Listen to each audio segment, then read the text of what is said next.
Bismillahirrahmanirrahim. My name is Dr. Sumaya Fareed and I am a lecturer at Times Institute, Multan. I will be teaching you functional anatomy and physiology.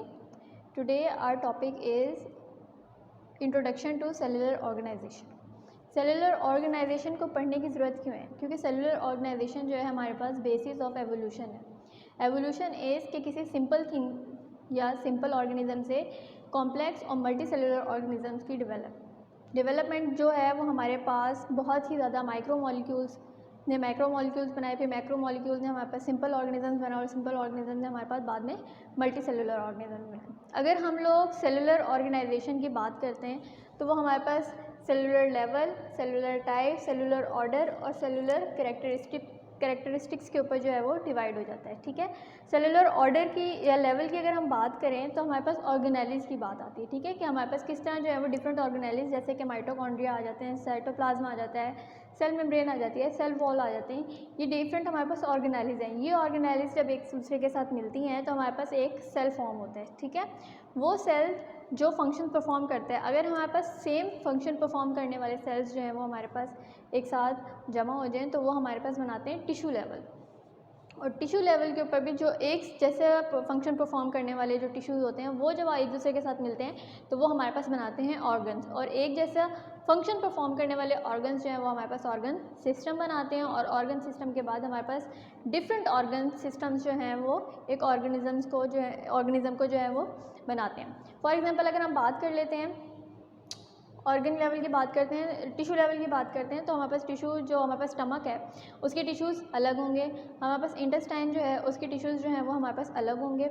हमारे पास अगर oesophagus है तो उसके हमारे पास tissue अलग होंगे। लेकिन ये सारे के सारे हमारे क्या हैं, ऑर्गन्स हैं। ये डिफरेंट ऑर्गन्स जो हैं जब साथ मिलते हैं तो हमारे पास एक सिस्टम ऑर्गन सिस्टम जनरेट होता है जिसको हम कहते हैं डाइजेस्टिव सिस्टम। इसी तरह हमारी बॉडी के अंदर बहुत से दूसरे ऑर्गन सिस्टम हैं जिसके अंदर हमारे पास नर्वस सिस्टम भी आ जाता है, लिम्फेटिक सिस्टम भी आ जाता है एंड सो ऑन। ठीक है, अब जब हमारे पास एक फुली ग्रोन इंडिविजुअल जो है वो डेवलप हो जाता है तो वो ऑर्गेनिज्म जो है वो हमारे पास अगर ऑर्डर की बात करें तो सेम हैबिटेट शेयर करने वाले, सेम आदात, सेम हैबिट्स, ये सारी चीज़ें जो हैं एक पॉपुलेशन को जनरेट करती हैं। ठीक है, फॉर एग्जांपल हम ह्यूमंस हैं तो हम एक पॉपुलेशन बनाते हैं। एनिमल्स की कैटेगरी में अगर आएंगे तो हम लोग अगर एक बफलोज़ की बात करते हैं तो सारी बफलोज़ एक पॉपुलेशन बना रही हैं। क्या कहते हैं, कैट्स की बात करें तो कैट्स एक पॉपुलेशन बना रही हैं, टाइगर्स की बात करें तो टाइगर्स एक पॉपुलेशन बना रहे हैं। तो ये डिफरेंट किस्म की पॉपुलेशन है। जब ये सारी पॉपुलेशन एक साथ एक जगह एक एरिया को शेयर करते हैं तो वो हमारे पास बनाती हैं कम्युनिटीज़। हम लोग एज अ कम्युनिटी हम अगर बात करें तो हम लोग एनिमल्स के साथ भी अपना एरिया शेयर कर रहे हैं, हम प्लांट्स के साथ भी अपना एरिया शेयर कर रहे हैं। तो हम लोग as a whole different population एक ही जगह पे अगर रह रहे हैं तो वो हमारे पास कम्युनिटी की जनरेट करती हैं। अब ये डिफरेंट कम्युनिटीज़ जो हैं वो हमारे पास इकोसिस्टम बनाती है। फॉर एग्जांपल अगर पाकिस्तान में अगर इस तरह की एक कम्युनिटी है तो वही अगर बांग्लादेश में कम्युनिटी है, फिर इंडिया में कम्युनिटी है, तो ये डिफरेंट कम्युनिटीज़ जब एक दूसरे के साथ एक जगह को, एक प्लेस को, अर्थ को शेयर कर रहे हैं तो वो हमारे पास बनाता है इकोसिस्टम। और ये डिफरेंट इकोसिस्टम जो है वो सारे के सारे बायोस्फीयर के अंडर आ जाते हैं जो कि हमारी अर्थ हो जाती है। तो इकोसिस्टम हम लोग ये कह सकते हैं कि ecosystem is a mixture of living and non living both.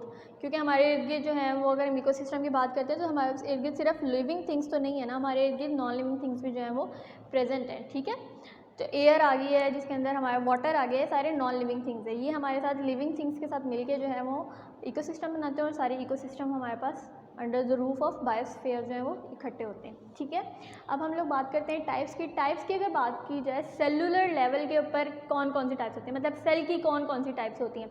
अब जिस तरह का सेल होगा वो उसी तरह का ऑर्गेनिज्म जो है उसे डेवलप कराएगा। ठीक है, फॉर एग्जांपल हम लोग यहाँ पे बात करते हैं तो दो टाइप के सेल्स होते हैं हमारे पास, प्रोकैरियोटिक सेल्स हैं और यूकैरियोटिक सेल्स हैं। प्रोकैरियोटिक सेल्स की जहाँ तक बात करें तो pro means before and karyotic means nucleus. ठीक है, तो अगर प्रोकैरियोटिक्स की बात करें तो हमारे पास ये वो वाले ऑर्गेनिज्म थे जब न्यूक्लियस की एवोल्यूशन नहीं हुई थी, न्यूक्लियस इवॉल्व नहीं हुआ था।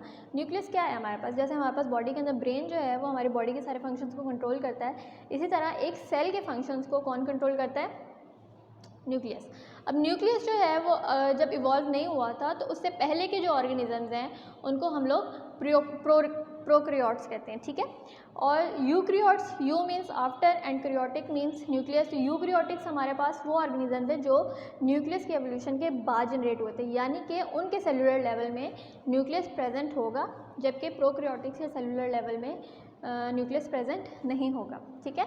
अब हमारे पास बात आ जाती है कि एग्जांपल कौन सी है। बैक्टीरिया की एग्जांपल ले लेते हैं। बैक्टीरिया के पास कोई हमारे पास न्यूक्लियस नहीं होता, उसके अंदर उसके क्रोमोसोम्स जो है वो डीएनए जो है वो थ्रेड लाइक स्ट्रक्चर्स के तौर पे जो है वो प्रेजेंट होते हैं। जबकि हम लोग फंजाई और एनिमल्स की बात करते हैं तो वहाँ पे उसके जो क्रोमोसोम्स हैं और जो डीएनए वो सारा एक न्यूक्लियस के अंदर, न्यूक्लियोलस के अंदर जो है वो रिजाइड कर रहा होता है और एक प्रॉपर न्यूक्लियस हमारे पास प्रेजेंट होता है जो कि आपकी सारी बॉडी के फंक्शंस को जो है वो कंट्रोल कर रहा होता है, ठीक है।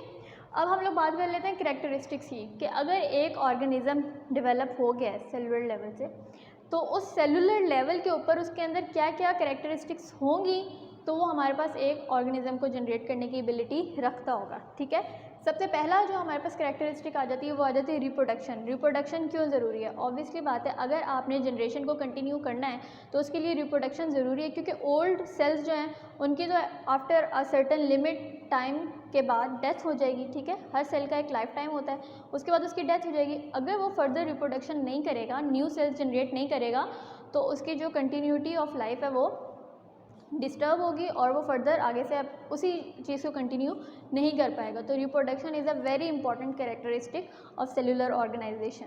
सेकेंड हमारे पास आ जाता है मेटाबॉलिज्म। व्हाट इज़ मेटाबॉलिज्म, ठीक है। Metabolism is all the functions at a cellular level जो कि केमिकल रिएक्शंस होते हैं, ठीक है। और वो केमिकल रिएक्शंस कौन से होते हैं? जो कि हमारे पास एनर्जी को जनरेट कर रहे होते हैं, ठीक है। Energy, why energy? Because energy is very important ताकि आप अपनी बॉडी के जितने भी फंक्शंस उन्हें परफॉर्म कर सकें। अगर आपने एक जगह से उठ के जाना है, वॉक करना है, खेलना है, तो उसके लिए आपको एनर्जी की रिक्वायरमेंट होती है, ठीक है। अब मेटाबॉलिज्म जो है वो दो कैटेगरीज में डिवाइड होता है, मतलब इसकी दो सब डिवीजन होती हैं। एक हमारे पास आ जाती है एनाबॉलिक मेटाबॉलिज्म होता है और एक कैटाबॉलिक मेटाबॉलिज्म होता है, ठीक है। एनाबॉलिक और कैटाबॉलिक में फ़र्क क्या है? कैटाबॉलिक जो हमारे पास रिएक्शंस होते हैं ना, उसके अंदर हमारे पास जो बड़े मॉलिक्यूल्स होते हैं यानी मैक्रो मॉलिक्यूल्स होते हैं, वो माइक्रो मॉलिक्यूल्स के अंदर कन्वर्ट हो जाते हैं और एनर्जी को रिलीज़ करते हैं, ठीक है। और एनाबॉलिक रिएक्शंस वो होते हैं जो कि स्मॉल, छोटे पार्टिकल्स, स्मॉल मॉलिक्यूल्स को जोड़ते हैं एक दूसरे के साथ और हमारे पास बड़े मॉलिक्यूल, लार्ज मॉलिक्यूल जो है उनकी जनरेशन को जो है वो फेवर करते हैं, ठीक है। इसकी सिंपल सी एग्जांपल है हमारे पास आ जाता है रेस्पिरेशन के अंदर, कि जैसे हम लोग बात करते हैं प्लांट्स हैं, वो हमारे पास ग्लूकोज बनाते हैं, ठीक है, कार्बन डाइऑक्साइड और वाटर लेके, ठीक है। और वही कार्बन डाइऑक्साइड और वाटर जो है हम लोग इन रेस्पिरेशन रिलीज़ करते हैं, ठीक है, जो कि प्लांट्स जो हैं वो यूटिलाइज़ करते हैं और वो उनसे ग्लूकोज बनाते हैं। वही ग्लूकोज जो है वो फूड के थ्रू हमारे अंदर जाता है और हमें एनर्जी प्रोवाइड करता है। इन केस हम लोग जो हैं जो रिएक्शन कर रहे होते हैं वो हम लोग कैटाबॉलिक रिएक्शन कर रहे होते हैं, कि हम ग्लूकोज को ब्रेक डाउन करके उससे एनर्जी ले रहे होते हैं, जबकि प्लांट क्या कर रहा होता है, वही हमारे जो रेस्पिरेशन के थ्रू कार्बन डाइऑक्साइड और वाटर जो है वो रिलीज़ होता है, वो उसको यूज़ करके जो है वो ग्लूकोज यानी कि मैक्रो मॉलिक्यूल की जनरेशन को फेवर कर रहे होते हैं। जैसे कि हम लोग देखें तो C6H12O6, इसको हम लोग अगर बात करें, ये हमारे पास ग्लूकोज का मॉलिक्यूल है, तो ये हमारे पास कार्बन डाइऑक्साइड प्लस वाटर के अंदर जो है वो डिसोसिएट हो जाएगा, ठीक है। वही कार्बन डाइऑक्साइड जो हम लोग रेस्पिरेशन में निकालेंगे और वाटर जो कि ऑलरेडी प्लांट के पास प्रेजेंट होता है, वो उसके साथ उसे मिला के हमारे पास दोबारा से ग्लूकोज जो कि हमारे पास एनर्जी है, क्योंकि यही ग्लूकोज जो है वो हमारे पास रिएक्शंस के अंदर जो है वो ATP जनरेट करता है, जो कि energy currency of the body है, ठीक है। तो ये वाले जो रिएक्शंस हैं वो हमारे पास मेटाबॉलिज्म के अंदर आ जाते हैं। होम्योस्टेसिस, होम्योस्टेसिस क्या होता है कि आपके इंटरनल इन्वायरमेंट को एक्सटर्नल इन्वायरमेंट के साथ मेंटेन रखना, ठीक है। Maintenance of the internal environment with respect to the external environment is homeostasis, ठीक है। अभी ये होम्योस्टेसिस का जो टॉपिक है ये हम लोगों ने डिटेल में आगे पढ़ना है नेक्स्ट लेक्चर में, तो मैं आपको इसको अभी जो है वो बस सिर्फ ओवरव्यू दे रही हूँ। उसके बाद हमारे पास हेरिडिटी आ जाती है, ठीक है। जो जनरेशन में हमारे पास चीज़ें चल रही होती हैं वो हमारे पास हेरिडिटी में आ जाती हैं चीज़ें। Response to stimulus, stimulus anything जो आपको क्या कहते हैं आपकी बॉडी को रिस्पॉन्ड करने पे मजबूर करे, that is stimulus. For example बहुत तेज़ लाइट आ रही है, आप पर फ़ौरन अपनी आंखें जो हैं वो शट डाउन कर लेते हैं ताकि वो तेज़ लाइट आपकी आँखों मतलब आपके लेंस को जो है वो डैमेज ना कर दे, ठीक है। अगर आप आंखें खुली रखेंगे तो वो इतनी ज़्यादा शार्प लाइट जो है वो आपकी लेंस को जो है वो डैमेज कर सकती है, ठीक है। उसके बाद हमारे पास आ जाता है डेवलपमेंट। ऑब्वियसली बात है एक इंडिविजुअल है, जब वो बॉर्न होता है तो उसकी डेवलपमेंटल स्टेजेस होती हैं, उसने एक अडल्ट में बनना होता है, फिर उसके बाद उसने ओल्ड एज को क्या कहते हैं फेस करना होता है, और फिर उसके बाद डेथ हो जाती है। तो डेवलपमेंट इज़ अ प्रोसेस जो वक्त के साथ होना ही होना होता है, ठीक है। उसके बाद आती है adaptation. What is adaptation? Adaptation होता है अपने इर्द गिर्द की सराउंडिंग सिचुएशंस के मुताबिक अपने आप को ढालना, ठीक है। फॉर एग्जांपल अगर हम लोग मैदानी इलाकों के रहने वाले होते हैं और हम लोग जो हैं वो मरी वगैरह जाते हैं, तो वहाँ पे हम अगर जाते हैं तो हम लोगों को वो टेम्परेचर जो है वो कोल्ड लग रहा होता है, लेकिन वहाँ के लोग जो हैं वो उसके आदी हो चुके होते हैं, उनको वो नॉर्मल टेम्परेचर लग रहा होता है। हमें वहाँ पे ठंड लग रही होती है लेकिन उन्हें वहाँ पे ठंड नहीं लग रही होती है। तो इसका मतलब होता है हमारी बॉडी जो है वो वार्म एरिया के मुताबिक अडेप्ट हो चुकी होती है, तो एकदम से जब हम उन्हें कोल्ड एरिया में लेके जाते हैं तो वो कोल्ड को फील करते हैं और शिवर होते हैं, ठीक है।